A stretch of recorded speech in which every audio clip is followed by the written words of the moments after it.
Someone has asked, and I didn't catch the name, I'm sorry about that, but why did you and Dusty Rhodes not wrestle each other more?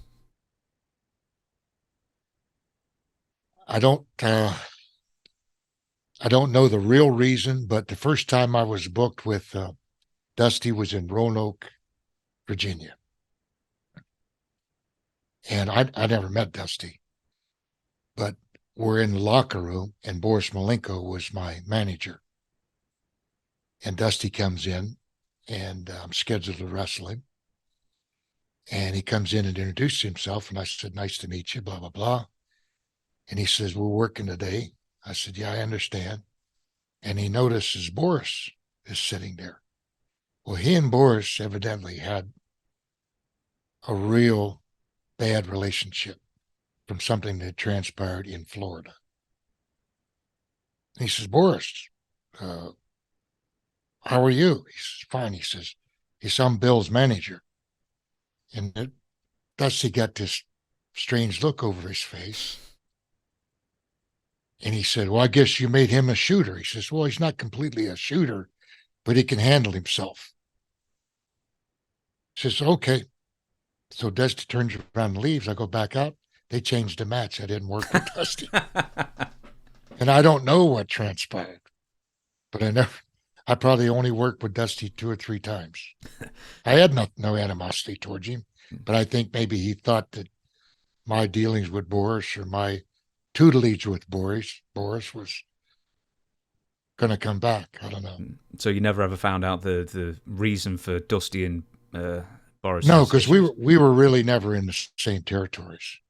He was in Florida, and then I went to New York, and he was came to New York later. But uh, there's 3 towns. You're working 3 towns in New York, so our paths may have crossed during TV, but they're so busy in there in New York at that time. So Did you work with Dusty? Now, forgive me if I've got this wrong, but were you on the WCW booking committee at one point, and did you ever work with Dusty in a creative capacity?